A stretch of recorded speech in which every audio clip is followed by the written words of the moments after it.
Hello, everyone, and welcome to another edition of the Action, Sci-Fi, and Fantasy Creators Lounge. I am your host, Barry Gaines of Gaines Entertainment, as well as the writer and director, producer, and fight choreographer of the hit series A World of Worlds that you can see on Amazon Prime, Google Play, BingeHorror.com, and SoFi.tv, and soon Green Apple Entertainment.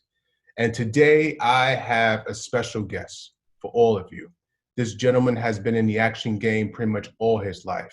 He's an accomplished martial artist. He is an actor. He is a producer.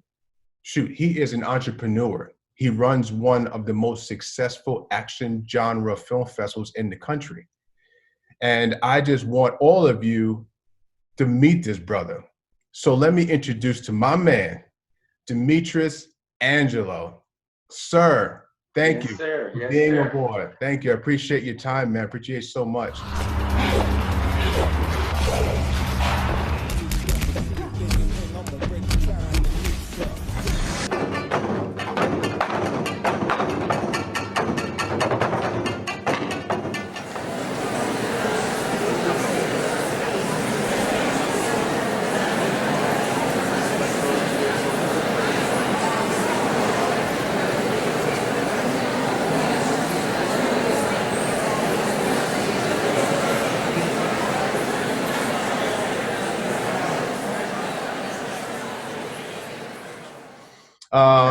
So listen, I just want everyone to know that, I put my movie into your festival, which is called the Urban Action Showcase and Expo. And, you were the first to actually put me aboard. I mean, you accepted my movie, and actually I was able to win an award. So you really helped my series kind of jump off to the right direction and get noticed. So I appreciate that wholeheartedly. And you got to realize that anyone that enters our festival, you guys' work speaks for itself because there's a jury.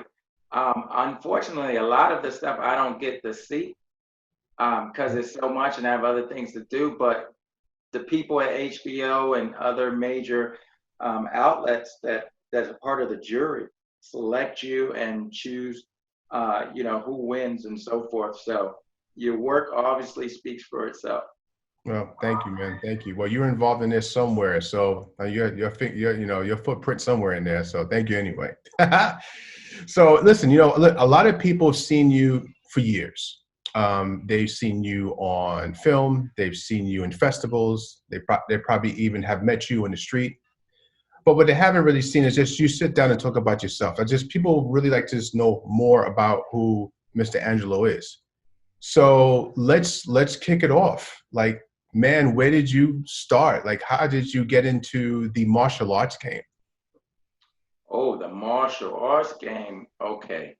Martial arts. I was always an athlete. My father was a DC police officer, detective, and so forth from Metropolitan Police Department, Washington, DC. Mm-hmm. So he raised me in sports. So at 4, I was playing Little League football, T-ball, basketball, whatever. Mm. So I was born in the 60s. So I was jumping on the bed one day and Bruce Lee was on TV. Oh, yeah. And I was like, oh, I want to do that. Back in the day, that's what we did. We jumped on the bed. That was big. That was big for us. That was big for me too, man. I'm not too far from you, so I understand. So, in the 60s, 70s, jumping on the bed was big. Especially if you in your father's bed, the king size bed, you jumping on the bed, that's like a playground. So that's right. For the young people, they're like, what? Jumping on the bed? Yeah.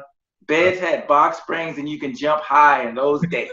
Right, exactly. So I don't want people to think I'm crazy. I'm like, what do you mean jumping on the bed? Anyway, jumping on the bed.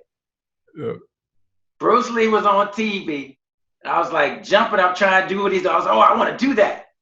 So my father was like, okay. So he takes me down to the boys club.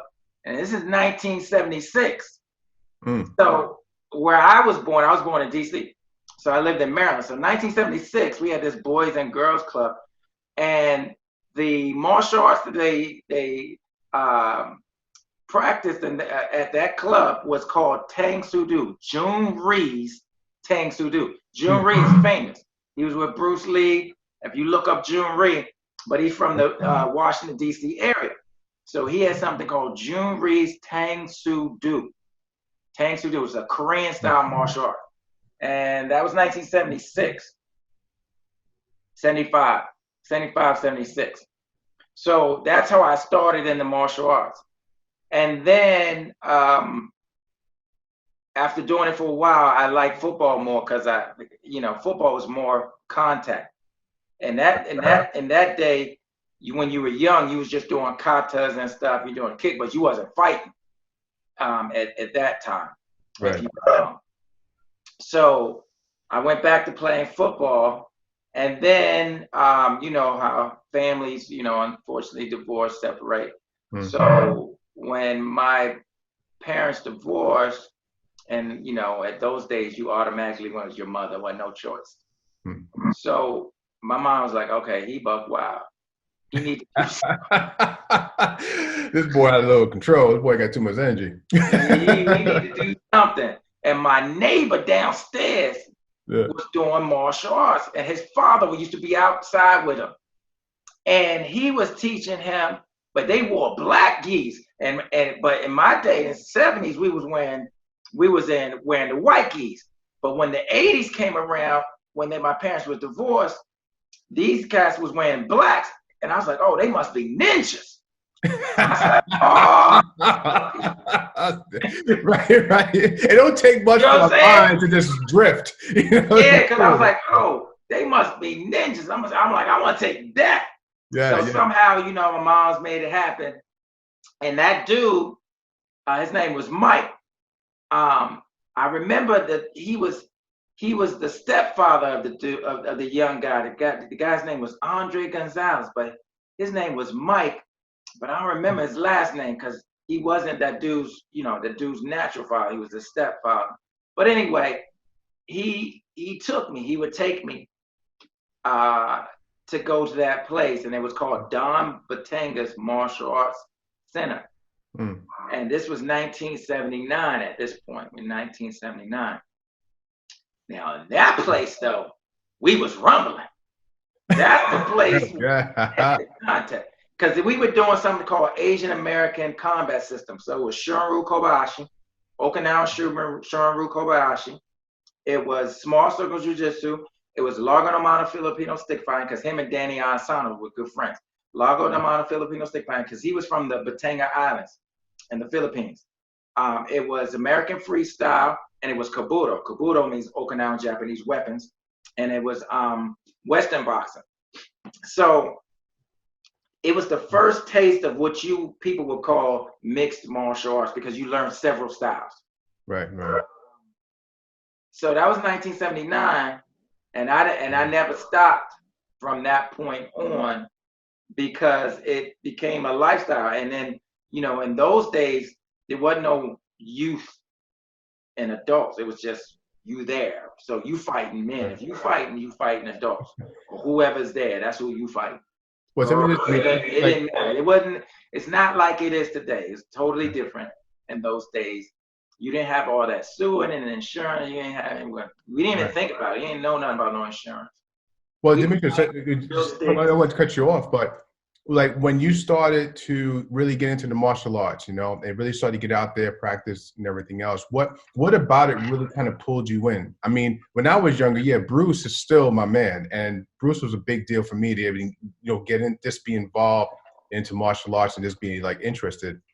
Like as you started to train more and started to be around more experienced martial artists and everything else, what about it really pulled you in? What about the art really pulled you in? The art itself, I just like contact for me, because my father raised me with contact, football and stuff. So I like the contact. I like the training, a lot of conditioning. I just like that physical aspect of it. Mm-hmm. And that was what drove me. And then, of course, Kung Fu movies didn't hurt. Shaw Brothers. And those. Right. I'm old enough to see Jim Kelly, Ron Van Cleef, you know what I'm saying? All what you call Blaxploitation, Fred Williamson, Jim Brown, you know, Tamara Dobbs, Pam Grier, TNT Jackson. So I get to see, now I'm seeing images that reflect my reality, right? So obviously I told you it started with Bruce, but now I get to see these other images, Cleopatra Jones, you know what I'm saying? Oh yeah. My parents took, they didn't take me, they took me with them when Cleopatra Jones. Right. You know what I'm saying? Back in the day with no babysitter. Babysitter. You just gonna have to work it out. See what you see. That's it. Don't worry about it. I'm watching Cleopatra Jones on the big screen. You know what I'm saying? I'm watching Superfly. You know what I'm saying? So anyway, but as far as being a martial artist, it was just about learning the craft and the physical aspect. Because like I said, I liked the physical aspect because it was just, you fought. It wasn't no age thing. You just fought anybody, everybody. And there were a lot of weapons involved. And I just like that. And don't forget the ninja craze. I wanted to be a ninja. And because I was learning so much, I thought I was a ninja. I used to buy all the ninja stuff. I was like, shoot, my gi is black. I might as well be a ninja. So don't forget, we had Black Belt Magazine at that time. Inside Kung Fu, Karate Illustrated, Official Karate. You see? Yeah. So we had a lot of things to influence us. And it was just in me, you know, some things you just gravitate to.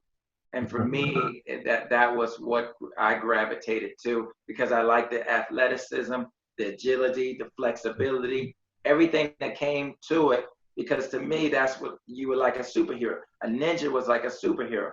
So that's what made you feel that way. And of course, you know, being able to protect yourself as well.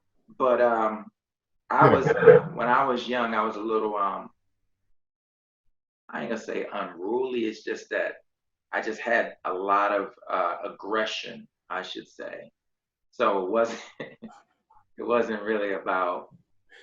You made a name. Let's just say you made a name for yourself, brother. No, I didn't do that. My father wasn't playing that, but he wasn't playing let nobody bully you either. So I'm just saying, you know, you're young. You just. And we had our moments, and more, you know, some have more than others, and so forth. But that the martial arts, it really taught me a lot about discipline. And then you had a lot of mentors. Obviously, you have your instructor, but it was the people that were older than you, you know, and you learned a lot about discipline and respect and so forth. And it's just something that stuck with me. What about now? Because you was doing this for a while. I know you eventually got into some professional competition, some tournaments. Yeah. We would. There's something called tournaments. But forget tournaments. Just going to class, dude. It was a whole nother level of fighting. Tournaments was nothing when you went to tournaments. You was like, what? Points? What's that? We didn't know what that was. But, you play tag. You just tap and go. I'm like, oh, that's not what we do. But okay, we'll do that. Right. Yeah. So that point thing was new when I did that. You know, and then you do the forms, which is cool. But when I started growing up, they started changing. They had something called open competition. And once again, I was born in DC, so we had U.S. Capitol Classics. Grandmaster Dennis Brown, that's the biggest martial arts tournament in Washington, D.C., you know, run by a black man. So the U.S. Capitol Classics, we had that. And then you used to see all the people from different areas come nationally, from California, all over. I used to see Cynthia Rothrock. I used to see Billy Blanks. I used to see Ernie Ray Sr. Man, you've seen them all. Wow. You know what I'm saying? It's not too many people that I didn't see. That's how I met Tomac. I met Tomac when I was a kid at U.S. Capitol Classics. If people don't know what Tomac is, Tomac is the brother who was in What's the movie? The Last Dragon. Last Dragon. I just want you to say it. Yes, The the Last 35th Dragon. Good anniversary boy. this year. 35th anniversary. Yeah. So and listen, all for the younger guys out there watching this, check out Last Dragon. Check how things can be. Could be. You should know it already. If you got brothers and sisters, it's like it's part of the fabric of the the urban community as well as around the world. It was a iconic film because you have Berry Gordy, the one of the founders of Motown, producing a martial arts film. You have martial arts meets Motown. You got all the Motown greats singing. You got Smokey Robinson on there on the track. You know what I'm saying? You got Vanity. So it's like it's nothing like that movie. You know what I'm saying? If you want to, it's only one of a kind, man. They have never, no one ever tried to do a movie like that again. Just to have that flavor, that weight to it, and just. Well, it's smart not to do that. Some stuff you don't need to be doing again. Thank you. They done did Superfly. I don't know how many times. They should have just left Superfly. They should just call it something else. Nothing compares to the original Superfly. I don't care who you put in there, but I mean, nothing compares to the original. It's a flavor. There's a feel to it. There's an aura, an art to it. You can't. It had its time, and just leave it alone. I agree, man. And you seen on these movies growing up, being in the martial arts. When did you get like the acting bug? When was like your first acting role when you said, let me try this out, man? Well, once again, I wanted to be a ninja. Canon Films was big. See, y'all need to do some homework. I'm saying stuff y'all probably don't have no idea what I'm talking about. But Canon Films used to produce all them ninja movies. Sho Kosugi, Enter the Ninja, Revenge of the Ninja. Yep. Boy, I was like, no, they don't have that anymore, man. When I was growing up, man, my biggest thing was going to 42nd Street, seeing double features with my aunts, taking to all the kung fu flicks, and I just loved it. But today they don't have that. Sorry, guys, we're gonna wait back on this. So I'm sorry. Go ahead. Because I grew up in New York, bro. Canon Films was producing all these ninja, American Ninja. Yeah, if I've ever you know what I'm saying? That's what the first. So I was like, dude, if he could be a ninja, I can surely be a ninja. Steve James was up on there. I'm like, and don't forget, once again, I had already seen Ron Van Cleef, right? But I knew I wasn't going to China. There wasn't no way I was trying to go to China. But I knew I could be a ninja, though. I was like, oh, shoot, I could be a ninja. So I was like, I got some pictures done, and I wrote the Canon Films, and they wrote me back. And I was all hyped. Oh, you know what I'm saying? Yeah, I sent him some photos and stuff. And my instructor, actually the first person to put me in anything, my instructor did something called the Butterfly Manual. Before Jeff Amata put out the Bali Song Manual, my instructor, Don Batanga, did something called the Butterfly Manual. If you look it up, you'll see it. And the butterfly knives, right? I'm doing it in there with him, and I'm doing the nunchucks too, because I love me some nunchucks from Bruce Lee. I love me some nunchucks. So I would work those. And because I did Kabuto, Okinawa Japanese weapons, that was part of the weaponry. Because don't forget, those were farm tools, right? The nunchaku, threshing grain and so forth. You know what I'm saying? The bow, carrying water and so forth. The side, planting the rice and all that stuff. And all that stuff became weapons when they fought the Japanese. So anyway, my first desire to be in films was because I used to watch the ninja movies. And then 1985, once I saw The Last Dragon, it was on. It was on. I said, uh-oh, there I go. There I go. It's my time now. I went straight to New York. Right. I went straight to New York. I went to California, New York. I was like, oh, they in New York? Oh, I'm going to New York. Right. And I started training with them.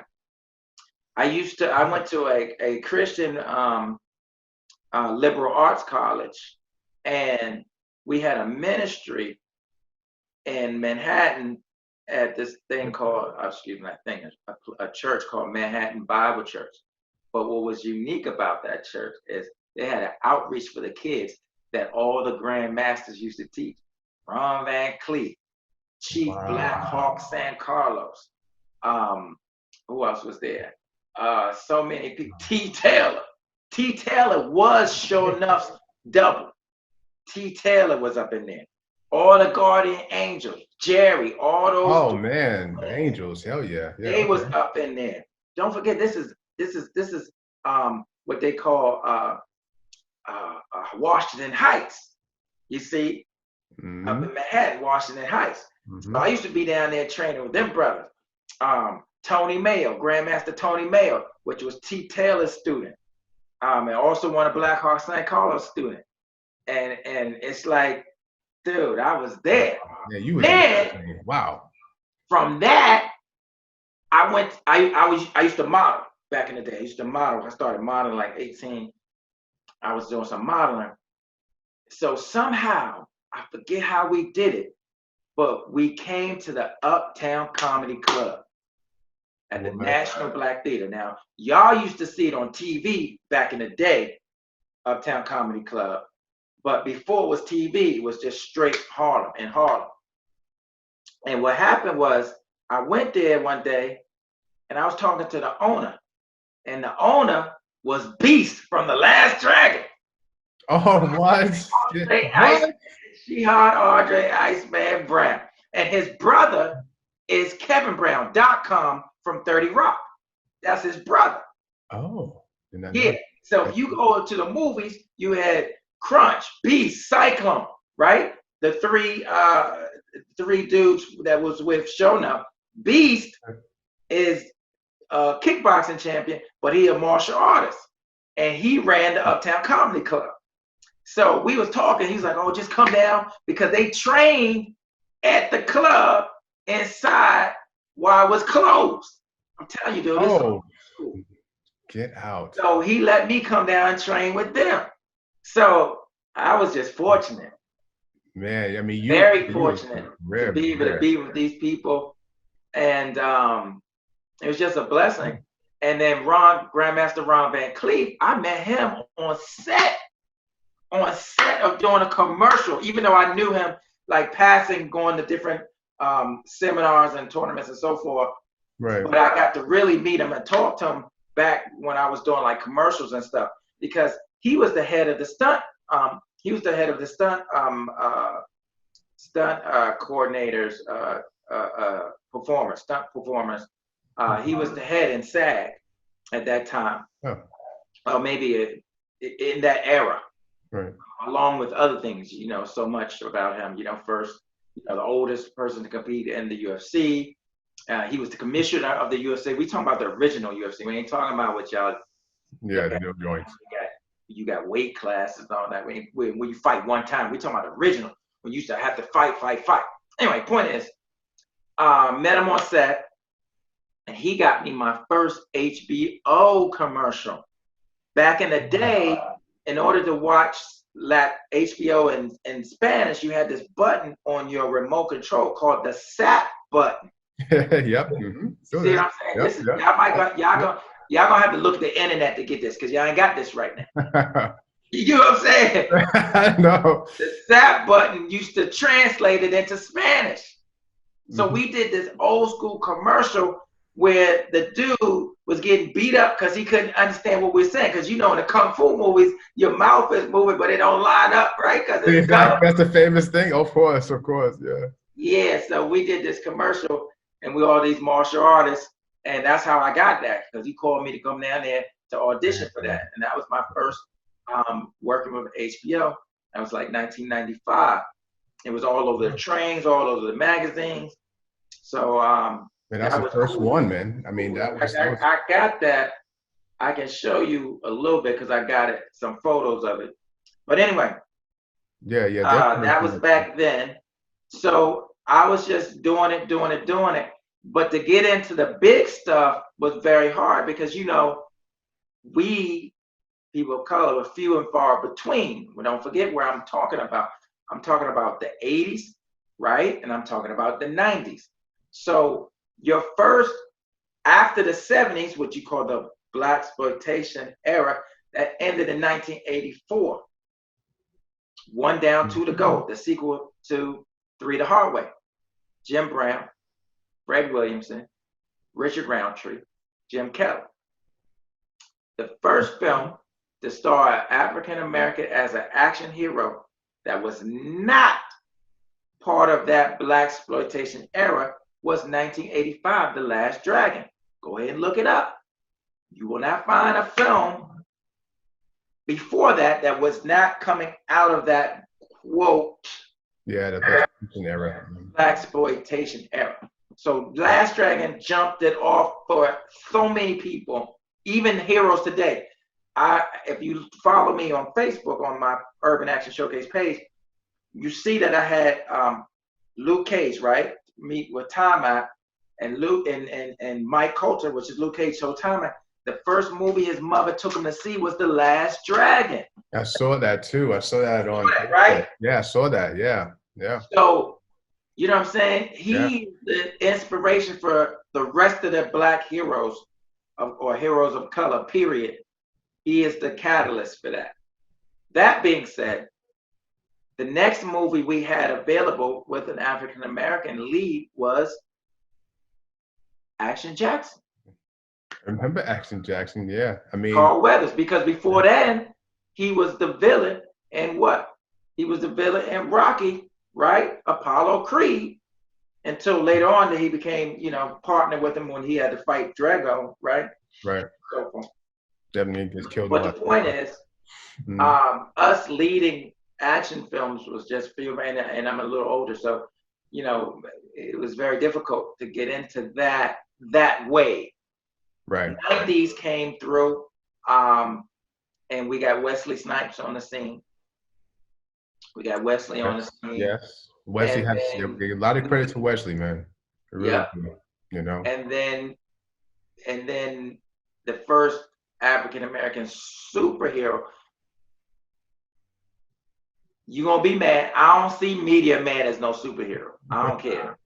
Meteor Man. Oh, Meteor Man. Oh no, man. That was to me. Yeah, no, that's mad at me. You asked me. I'm telling you this. No, he's not. He was a joke. I mean, it was something like, there are tiers. There's a certain level of quality that we all are looking at. Timac had it. Even Action Jackson had it. Maybe the movie only made a few bucks, but what it did for us was huge. So yeah. So to me, your first African American superhero was Spawn. 1997, Michael Jai White. Marvel. But technically, it's Tarmac, The Last Dragon, because he had the glow and he was catching bullets with his teeth. Ain't no regular folks catching no bullets with their teeth. Yeah. And you ain't have the glow. So once again, the parallel between Kung Fu and superhero were really the same. Because don't forget, them Shaolin brothers was flying from roof to roof. They was flying over stuff. You know what I'm saying? They had the iron skin, man with the golden arms. You know what I'm saying? So they were superheroes. So we just didn't call them superheroes. We just called it, martial arts. To us, martial arts was the same as superheroes. Mm-hmm. You see what I'm saying? Because they had extraordinary ability. Yes, they did. Yes, you see what I'm saying? So you got to get that parallel for where you are today versus where we were. And let me help you with that really quick. How does a superhero fight? I mean, he fights with his powers. I mean, he's not going. But I'm saying hand to hand, like a martial artist. Martial artists, yeah, they all do it. That's right. All in all. All of them. All of them.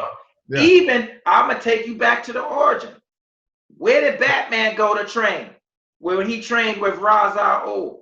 Oh man, that was in Asia. He trained to be a what? A ninja. Ninja. That's True right. or false? That's right. That's it. I mean, Liam Neeson showed him how to be a ninja.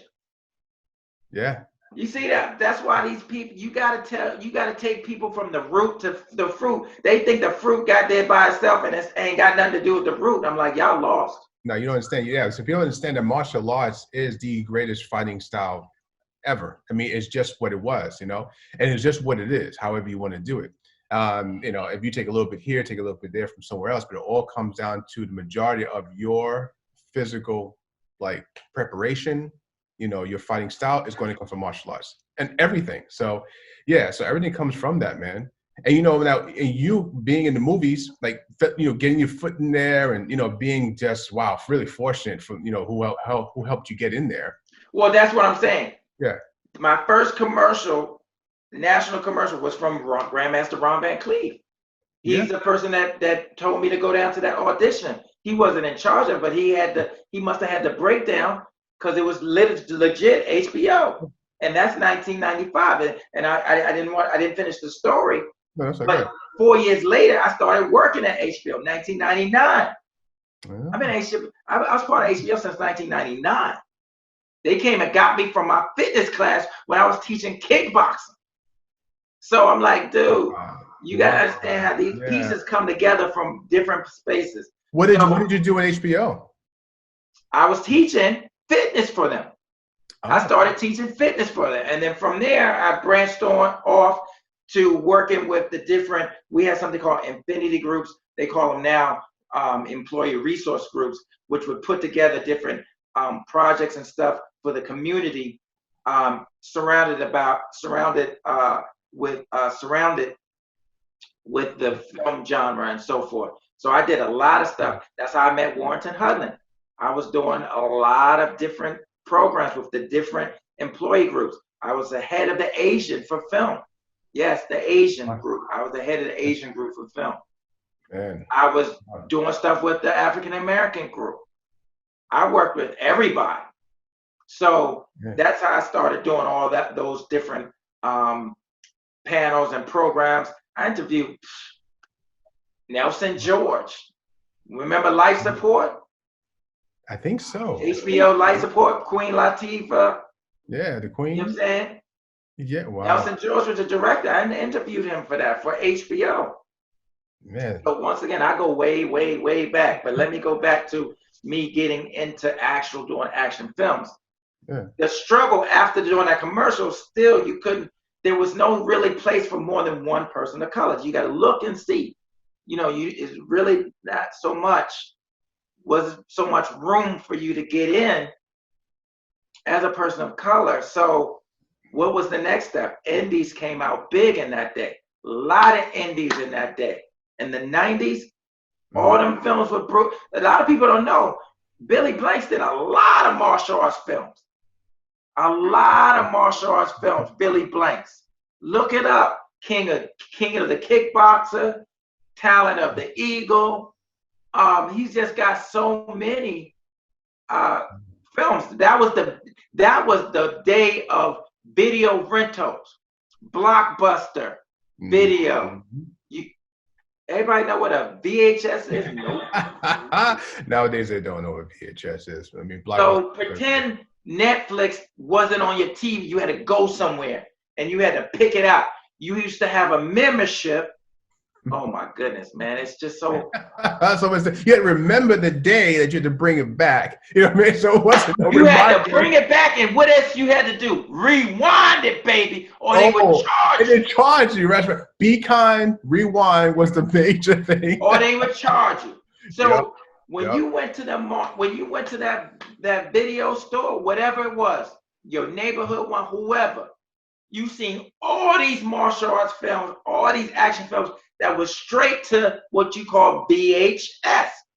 All them Don the Dragon Wilson films, Ring of Fire, all those things, Black Belt, all that stuff was straight to video. So we were exposed to so much because of that independent phase. And that's how I got into doing my own stuff through the independents. So people, this is New York, everybody doing something. So I started doing stuff independently. Then I said, you know what? I can do this on my own. I'm like, I see how you doing. I'm like, I can do this. So I went, met up with my dojo partner, Lamar Wingster, and he had already did his first action film. I was like, dude, I'm trying to do films too. So let me know if you want to work together. So then we ran into a problem though. What was that? The problem is, okay, you need other people that can fight. Yeah, that helps. And you couldn't find them because there weren't a lot of people that were martial artists that necessarily wanted to act, but it was a lot of actors that wanted to do the fight scene, but they couldn't because they didn't know how. That's how I started the New York City Action Actors Academy, because I had to train the talent for our films, and I devised a way to train them in 6 weeks to be able to do their own fight scenes by a number system. So that's how I started that. But I started through the independent breakout of independent films straight to VHS. And that's how I learned how to do action films and got my own company and started, so forth, doing it that way, just because the access to the big Hollywood stuff wasn't available, but the access to the independents was, and you had a lot of influence to see how it was done because of the video memberships and the VHS and so forth in that day. Yeah, it was easier to actually get your stuff on the VHS tape, get out there and start pushing it. Yeah, I remember those days. I did a lot of little films and stuff, back in the days doing that too. And then when you started doing this, like, what is this where got you into thinking about a festival? Like how No, that's not what got me thinking about the festival. Don't forget, remember, I was at HBO since '99. So fortunately, the majority of my clients, probably 90% of them, were all the executives, and that ran the different aspects of marketing and so forth, distribution and so forth at HBO. So I knew all the festivals that went on, and then in that time, we only had something called ABFF, American Black Film Festival, and we had something called Urban World. Don't forget that we're talking about 1999, and that's basically the birth of these festivals. So that's what I saw. So I said, okay, I'm trying to put my stuff in there in these festivals, but I saw these festivals were more about drama, more about the filmmakers that came out of certain schools and so forth. So I didn't see that I had a place. So because I'm exposed to all of this knowledge and group of people who are giving me information, I was able to devise a plan to create my own festival. And what better way to do it than to answer a question or to have a solution to the problem. The problem was, number one, action. I didn't see no action. Nobody was accepting action. In fact, you still ain't gonna get no Academy Award for action. I know. If you look at it, your Academy Award is gonna be for drama. Yep. So when you look at the Batman Academy Award for Best Actor, it wasn't for action, it's for drama. Right. You see what I'm saying? Mm-hmm. So even today, you're not getting no Academy Award for action from Academy Awards. You might get an MTV Award for action or some not an Oscar. Yeah, not an Oscar. You know what I'm saying? You're not getting that. Yeah. So that being said, once again, we're talking about back early on, I saw that there was no way to get in for the films. So I said, man, you know what? I've gone to several of these film festivals at this point. I see what they're doing. And in that time, also, I was going to Comic-Con, 2000, early 2000, 2009. And I saw that Comic-Con was a platform for all of the action and comic book based content, action or comic book based.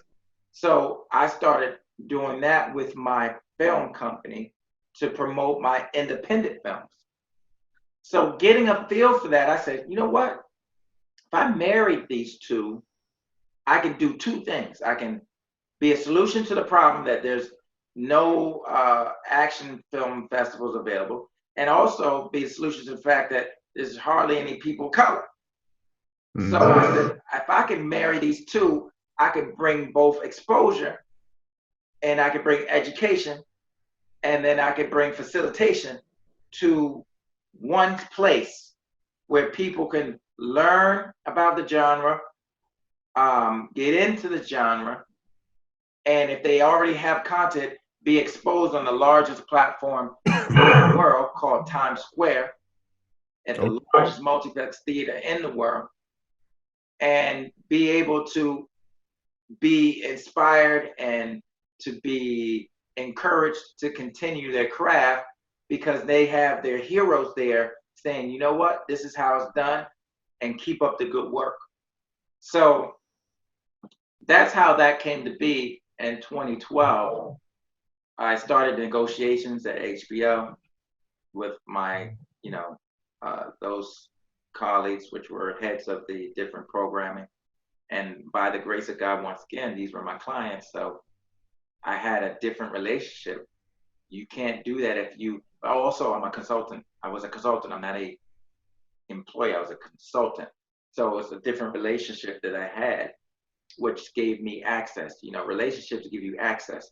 If you do your study, do your history, you that's just a fact. Whether you like it or not, that's a fact. Your relationships give you access. So those relationships gave me access. They said, okay, I'm gonna give you a chance. And at that time, you make your mistakes. I'm thinking I'm Comic-Con. You're coming over there just the bull of the woods. Doing everything. But you know what? But you know what? I'm like, we going third, we doing Friday. But Demetrius, I'm sorry to cut you off, but you know what? I think that's the way you need to go in. I mean, if you go in already thinking you're going to lose, you're going to lose. You know what I mean? I think that you may look at it now like, yo, what was I even thinking? But I think that was the correct manner to go into it. Because like I said, if you think you're going in small, you're gonna fail. And you got to be all in. You got to be all in. Okay, but you got to be all in. But what I'm saying, when you are an innovator and no one's ever done it, it's really nobody to tell you anything. You know what I'm saying? Ain't nobody to tell you nothing. So you got to go ahead and do trial and error and make your mistakes. Right. So the point is, I started off at my theater was always AMC Theaters in Times Square. I think I started off with 2 or 3 theaters at that time.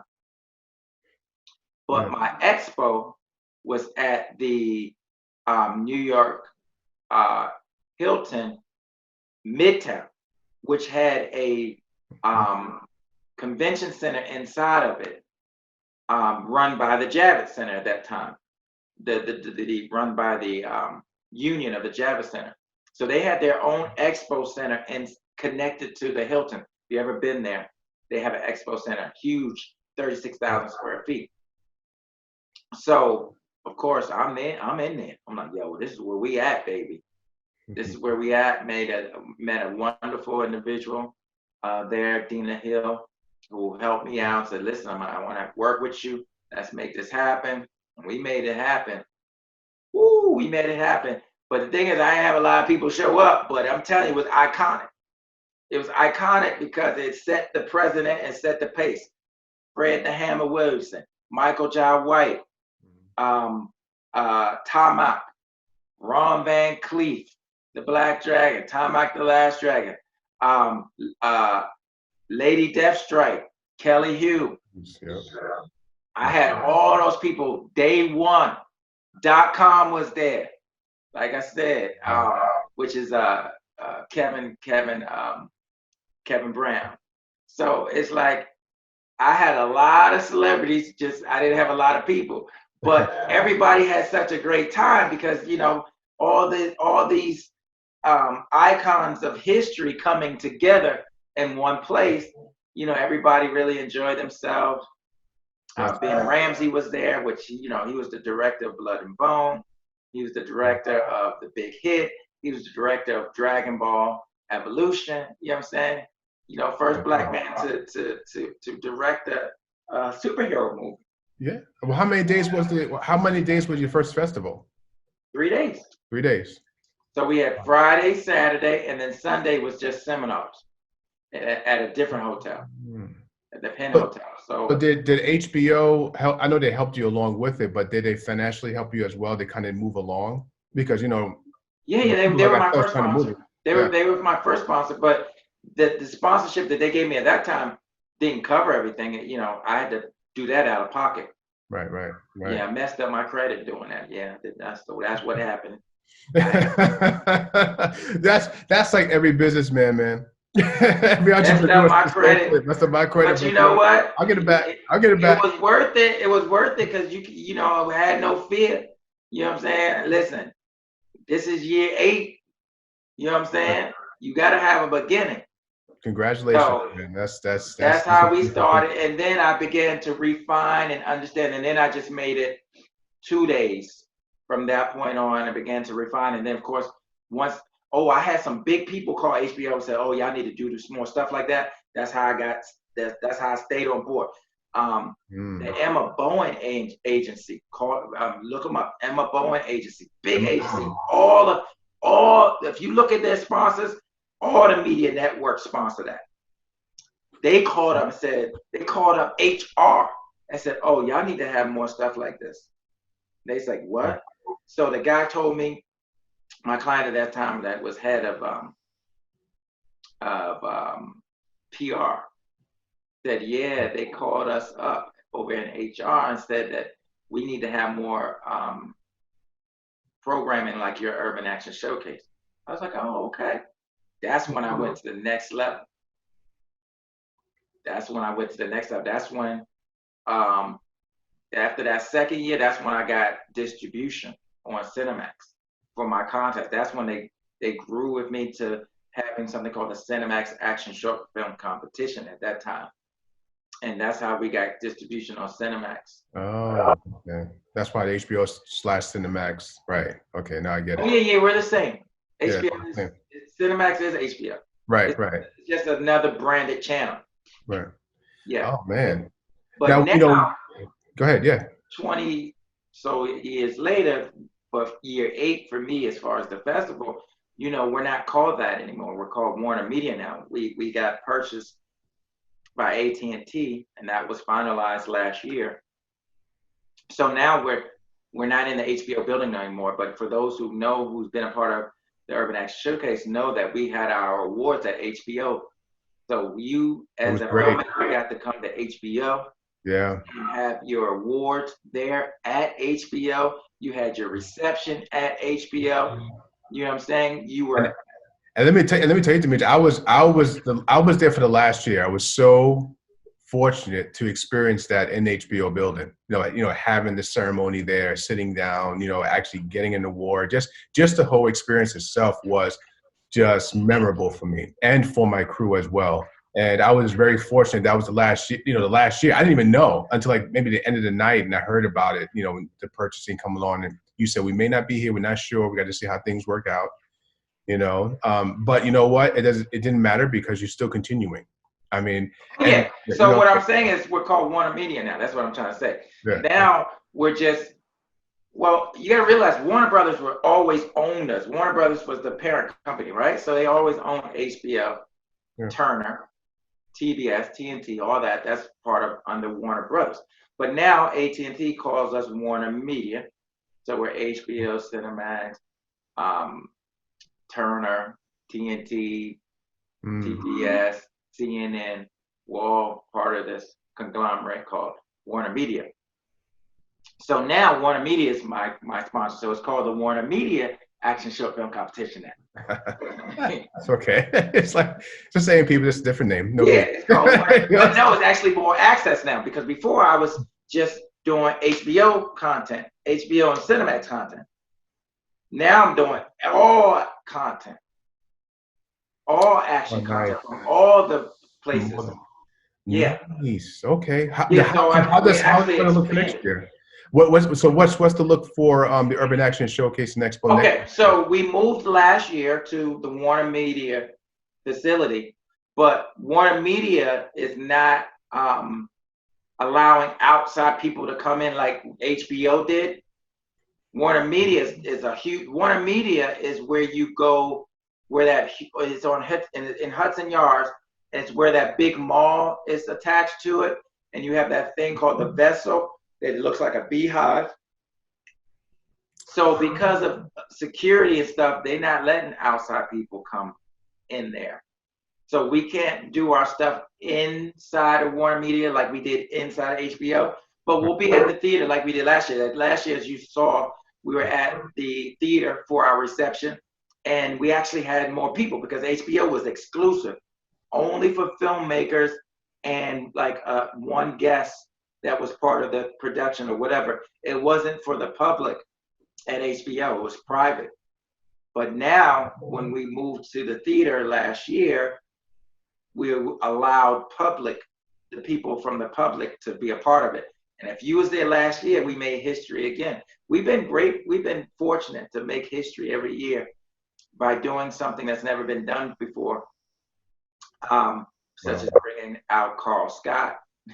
People don't know it's only 2 African Americans did Kung Fu movies in the 70s, Ron Van Cleef and Carl Scott. We had Carl Scott, up at HBO. We had Kerry Tagawa when we did Mortal Kombat. We had him there. Like I said, we had Lady Deathstrike. We've had, man, I tell you, we've had so many icons. It did. Last year was a great experience. I was there last year, and it was different. It was different. I was like, okay, so we're going to be in AMC. Cool. I grew up with AMC because I'm born and raised in New York, so I grew up on 42nd. But seeing there, I was like, okay, but it was more people. It just felt like it was bigger, especially. It was bigger because we were allowed to have more people. We had more space, right? More space, more people, and we had a bigger theater. So we fit over 350 people in that theater. But if you were there, we had a passing of the mantle. So now, Grandmaster Ron Van Cleef passed the mantle of the Black Dragon to Michaeljaiwhite. Dude. I was there, man. I was there looking at it all there. It was amazing. That joint right there was amazing, man. You can look at it online. Go to our YouTube page and look, or you can go to our Facebook page, Urban Action Showcase. Yeah, I advise everyone to check that out. Or you can go to urbanactionshowcase.com and click gallery and look for it's on there. Yeah. But you can see the whole presentation. And what's the plans for this year, Demetrius? Being that well, there's a couple of things planned. As you know, the pandemic shut everybody. The pandemic said, "Sit down." I like that. Pandemic says, "Sit on down, sit down." So we sitting down. But this year is some iconic anniversaries, like every year. 45th anniversary of Friday Foster and Sheba Baby, Pam Grier. So we were working on getting Pam Grier to come out. Oh man, I hope you do, man. Oh my God. But I don't know, I know. But I'm gonna tell you the physical. Then I'm gonna tell you my contingency online. So no matter what, we may still be doing all this. But it's the 20th anniversary of Romeo Must Die. So we was trying to get Jet Li up in this joint. Oh man, we were trying to get that's Jet a classic, bro. Romeo Must Die. What? Yeah, 20th anniversary. Did you know? I didn't even know about that, man. That really put him up there. I mean, that was one of them anyway. But if you can get him. Well, once again, no disrespect. Don't forget Jet Li Chinese, folks. Is funny. With the whole thing in China and and people's prejudice will bind you and lock you and keep you from doing things because of people's fears. People funny, man. People real funny. So we'll just leave that at that. Right. But that was my plan. I'm telling you what my plan before pandemic said sit down. Right. The plan was Jet Li, Pam Grier, Fred Williamson, the Hammer said he was going to bring Jim Brown for me. So we was going to bring Jim Brown in. We was going to do Take a Hard Ride, that Western that Fred did back in the day. Take a Hard Ride. We was going to do that. And we was going to do something else that was an anniversary of his. But he was bringing in Jim Brown. So we was doing something with that. Wow. We were also doing, we were trying to get Carl Weathers because, you know, he's in The Mandalorian. Right. Star Wars. You know what I'm saying? Second time a brother, third time a brother finally got his. Ain't too much of us in those things, so we got to hold on as much as we can. People don't understand why we do what we do. If you grew up in the 70s and you saw Star Wars, it was one brother in space. Second one, not even the first one. No, that's what I'm saying. It was one brother in space. One brother in space, yeah. Lando Calrissian. Billy D. Williams, Colt 45 every time. Man, Billy D. Yeah. Still a good Billy D. That's when I started wearing my hair back with the wave. What? Billy D.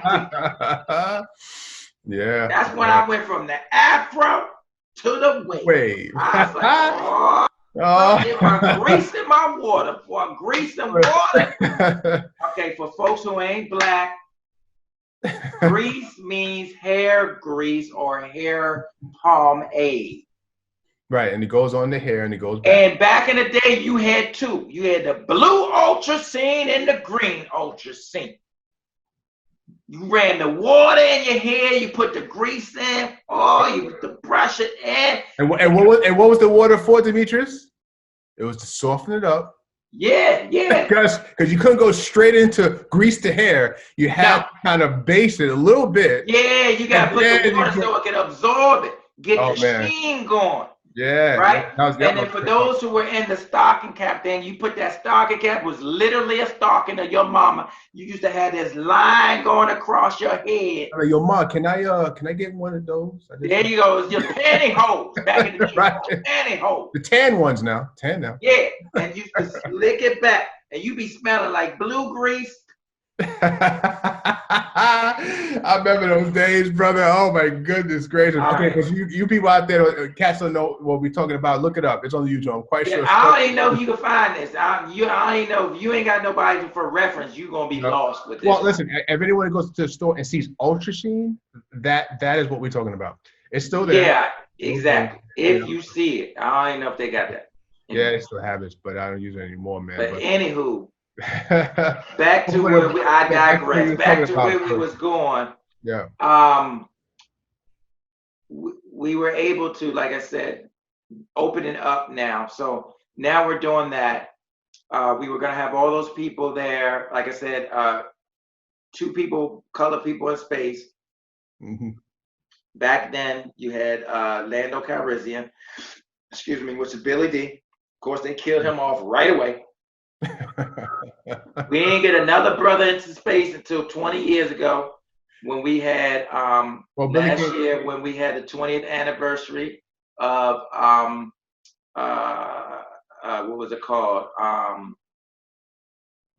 What was the 20th anniversary of the one where we have Mace Windu in it? And that's where you had. You're talking about the prequels. Yep. Yeah, yep. The prequels, 20 years of prequels. You finally got 1999. Jackson. You finally got Samuel Jackson. One. And finally got another brother back. Yeah. So, in space with Samuel Jackson. And then now finally on The Mandalorian, we still got a brother. Yeah. And it happens to be Carl Weathers. Carl Weathers, yeah. We always get one. They slip in there a little bit, like, oh, that's enough. Yeah. That should pepper it enough. I'm like, come on now. We know what that's about. But that's another discussion for another time. That's another discussion. That gets a little deep. But what I want to do is really get into your festival about the virtual part of it. Because I know you said this is okay.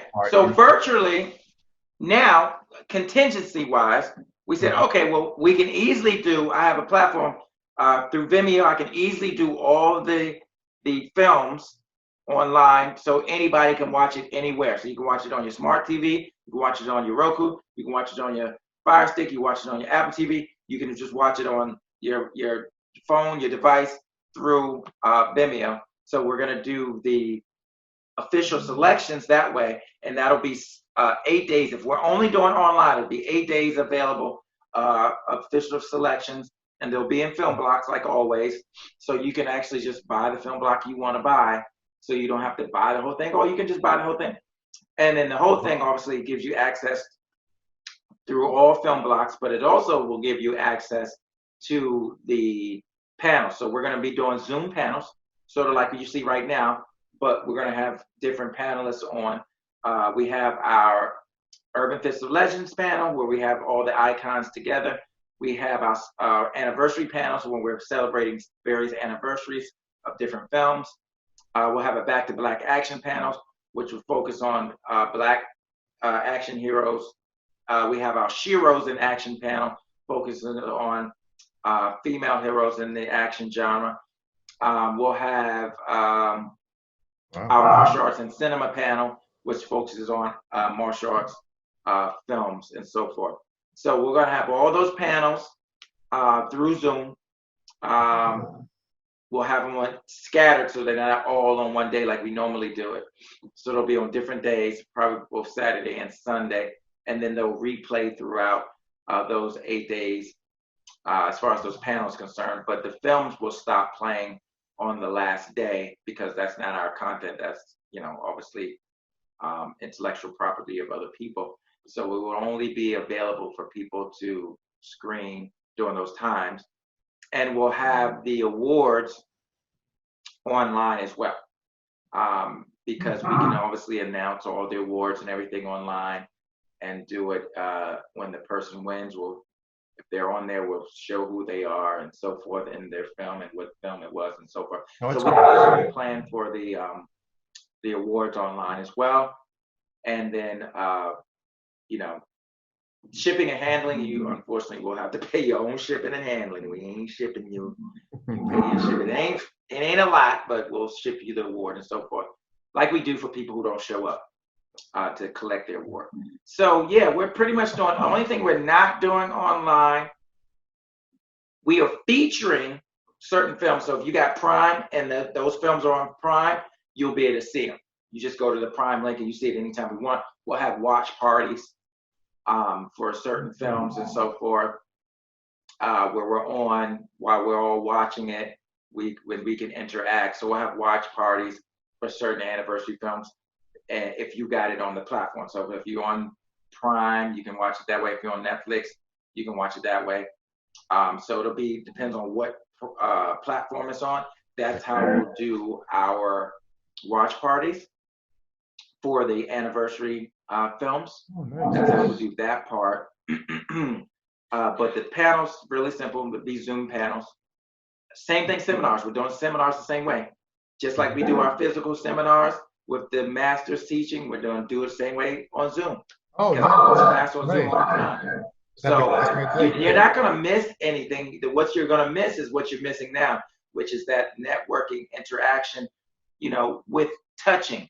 But we are going to have networking hours that are on Zoom where, it's going to be limited to I think 200 people, but you're all professionals. So it's about, your different rooms for different professionals. So you, for instance, you can go, if you are a editor, you can go to the editing room.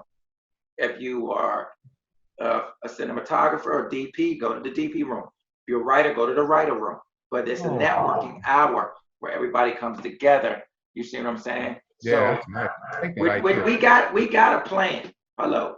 God is good. He will give you wisdom. Come on, somebody. Oh, yeah. He will give you wisdom and knowledge and understanding. So we got a nice plan in case New York said, don't forget, we're in New York. So if New York, what we call the epicenter. I don't know why we always starting stuff, but we the epicenter over here. It never stops. We don't know if at that time, number one, they're going to let us out. Number two, is there going to be a theater for us to go to? Number three, how many people are they going to allow together? Number four, are you even going to be able to get a flight to New York? They're going to let you fly. You know what I'm saying? There's so many ifs. Yeah, we're all still waiting for that too. We really don't know where it's going to go, what's going to be let up. New York is probably going to be one of the last ones. They're going to be the tightest, obviously, because as you said, they are the epicenter of this. That in California. So anyone that's interested in the Urban Action Showcase and Expo, Demetrius's festival, please send in your movie. It is really worth the time. I mean, Demetrius has made a family. I mean, you really just feel like you become a family in there, which is not so much I can say about others. I'm just saying. I'm not going to say any names. But Well, that's what we strive for. We call it the family reunion with all the family members you like. Because at the end of the day, that's what we're doing. That's the atmosphere. Also, realize that our prices. Look at our prices for entry. Yeah, way lower than other places because we about the artists. We know that y'all ain't got all this money. We want people to be able to feel confident and give them opportunities to be recognized. And the way you do that is through access.